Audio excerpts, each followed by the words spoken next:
Today, guys, we are doing another episode of Forgotten Vehicles in GTA 5 Online. I've done a couple episodes of this. You guys seem to enjoy it, so we are back again with another episode. And of course, these vehicles, you probably still know about them. Some of them you probably completely forgot about because, like I said, this video is about forgotten vehicles in GTA 5. So with that said, I hope you enjoy. Without further ado, let's get into it.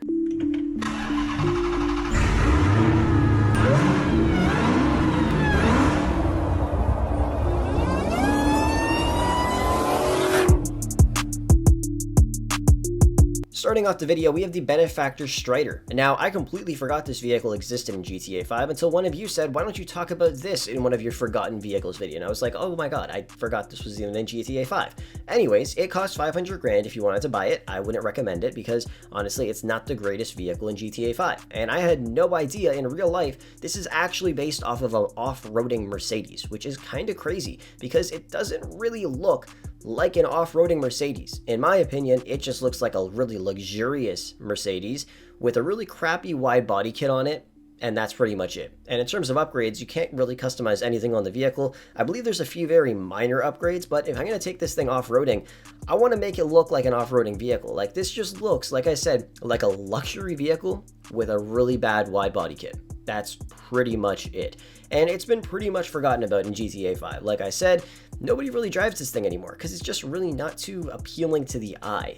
And yeah, I've never seen one in real life because I believe it's just a concept car, or maybe just nobody ever buys it. I have no idea. But in GTA 5, you rarely ever see them anymore. When I first got this thing, took it to the custom shop, and saw that you couldn't even upgrade the suspension to make it lower, I was like, all right, this vehicle's a write-off. I am never using this thing ever again. In terms of off-roading, though, it's honestly not terrible, but it's no match for vehicles like the Camacho, the Trophy Truck, Desert Raid, and things like that. It's just okay. But, I mean, it's meant for off-roading. If it's not good for off-roading, then it's just a regular SUV, and it just looks really, really weird, in my opinion. I would not want to drive this thing around. I got a lot of looks driving around on the streets, and people will be like, what the hell is that? That's not the kind of attention you want if you're driving a nice luxurious car. Anyways, the next vehicle we have is the Longfin. Now, this boat came out a little while ago. I believe it was with the Puerto heist. It's kind of cool, right? But it cost $2 million for this. $2 million for this speedboat.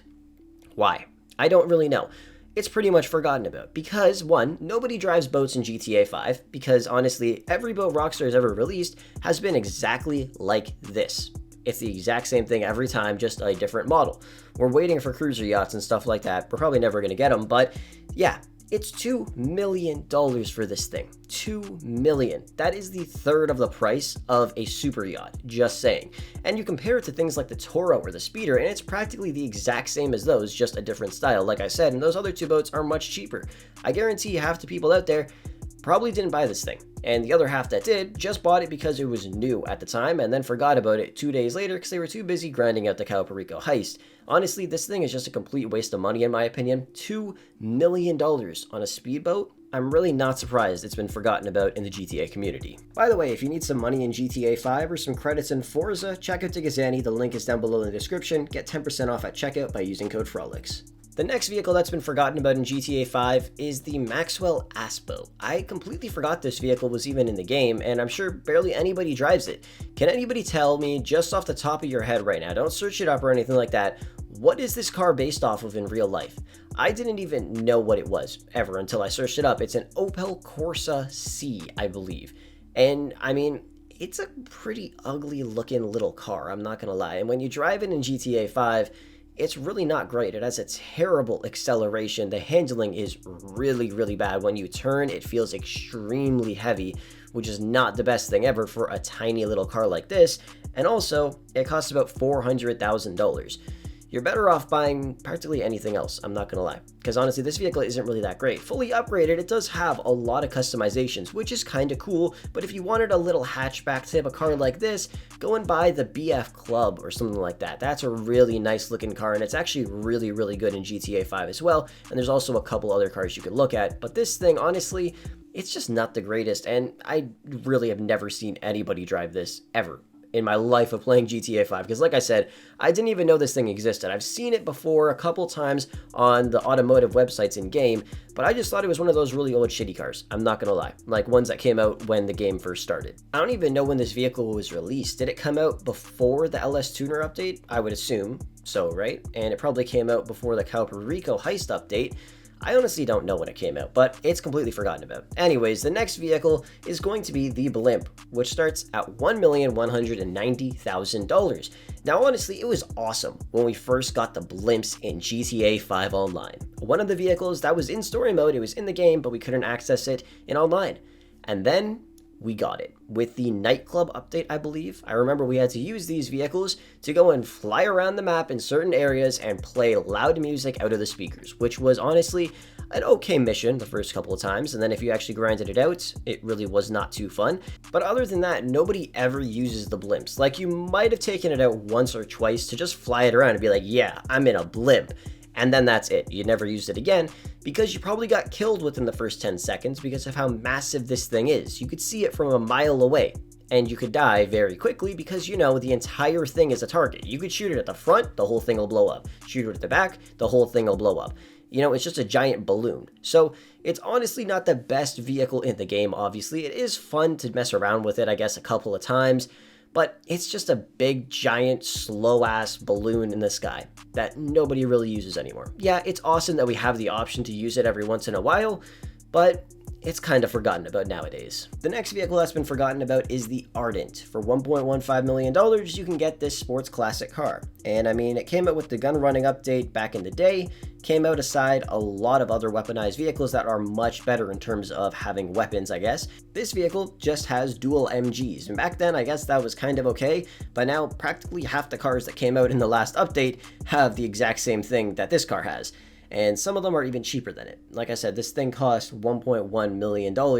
And I mean, the only reason I would ever see anybody actually getting this thing is if they actually liked the body of the car. Like, they liked the car itself in real life and they bought it in game. I mean, that's pretty much the only reason I would see anybody buying it. In terms of performance, it's quite average. I mean, comparing it to some other sports classic vehicles, I guess it's pretty decent. It has a top speed of 117 miles per hour. But honestly, it's just not really the craziest vehicle in the game. It's fairly simple. It's $1 million and you just never really see anybody drive it. I don't know too much about it, but I mean, it's just kind of forgotten about in GTA 5 at this point. Anyways, the next vehicle, or vehicles I should say, would be the Luxor Deluxe and Swift Deluxe. Now, I know a lot of people know about them. They're the most expensive helicopter and plane in the game, but they shouldn't be forgotten about. I've forgotten about them because they are absolute garbage and a complete waste of money. The regular Luxor and Swift cost $1.5 and $1.6 million. The Swift Deluxe and Luxor Deluxe cost $5.1 mil and $10 million. You want to know the difference between them? 2 glasses of champagne and they're gold. That's it. These helicopters right here are all much cheaper. Same with this Nimbus, which is 5 times cheaper than the Luxor Deluxe, looks more modern, and has champagne and cigars in them. By the way, same with those helicopters right there. And guess what? They're all much cheaper than the Swift Deluxe by about half, I believe. And the best part is, they can also all be painted gold if you own a hangar. So why buy the Luxor Deluxe anymore and why buy the Swift Deluxe when you have the exact same thing in-game, more modern, and it has the exact same features? It's so stupid how Rockstar did that. They released the most expensive vehicles in the game, and then a couple years later, they released the exact same thing for a much cheaper price, which was kind of annoying for all the people that spent $15.1 million buying a helicopter and a private jet. Especially, like I said, when there's newer modern versions out in the game. Like the Luxor came out when the game started. They then painted it gold and increased the price by almost $9 million. And then a couple years later, they released the Nimbus for 5 times less with the exact same features, and like I said, it does look cooler in my opinion. So I know all of you guys know about the Luxor Deluxe and Swift Deluxe, but I'm just saying they should be forgotten about now at this point. Like, if you want the perks that the Swift and Luxor Deluxe offer, like I said, buy the Velatus, the Super Velito, or the Super Velito Carbon, or the Nimbus. Anyways, the next vehicle is the Maverick. For $780,000, you could buy this really old helicopter that you never see anybody use anymore unless they're in desperate need of a helicopter, and it's the only one that spawns at the helipad in the middle of the city. Over the years, so many new helicopters have come out with tons of amazing perks, like the Akula, for instance. My opinion, the best helicopter in the game because it is the strongest out of all the helicopters. It can also be turned off the radar indefinitely until you feel like being seen by people. It could shoot missiles consistently, and its agility is amazing. And it's like 5 times more expensive than this, or even more than that, I can't remember. But the point is, there's a lot of other much better helicopters out there, so people, they opt for those ones instead of this. Even though it's a really cheap option, you're probably going to regret buying it because honestly, it's okay. It's really not too crazy at all. It's just a regular helicopter that we got in GTA. And I mean, hey, we had some good times with it back in the day, but now, I mean, there's nothing too special about it. It's just a really old helicopter for 700 grand. And the final vehicle for this video is the Cutter. You can't buy it, but you probably used it or seen it once in the Diamond Casino prep. There's one prep where you have to go and grab this vehicle if you want to enter through the sewers. And that's the only time you'll ever see it, unless you downloaded some modded missions and bookmarked them. Because this vehicle was in a bunch of modded missions, which was kind of fun. The issue with the vehicle, you cannot see anything, and the vehicle itself actually sucks. It's really bad. I mean, it's a construction vehicle. You're not actually expecting this thing to go like 250 miles per hour, right? It's really bad, and you can't see anything. Even when you're not in first person, everything is blocked. Like, you can't see anything because of the giant cutter thing in front of you. And in terms of ramming, I mean, it's okay, but I'd say the Insurgent is still better when it comes down to that. Speed-wise, it's a construction vehicle. It's super slow, and it's really, really hard to control and turn with, especially because, it turns with its back wheels. Half the people watching this video probably don't even know what this thing is or have ever seen it before. So, like I said, it's been pretty much forgotten about. Only the OG GTA players really remember this thing because, like I said, it's in modded missions and stuff like that. But yeah, it's been completely forgotten about at this point in time. But anyways, that's pretty much going to wrap the video up for today. Thank you for watching. If you want to see another episode, let me know by dropping a like on the video, and don't forget to subscribe if you are new to the channel. Thank you for watching, and I'll catch you guys in the next video.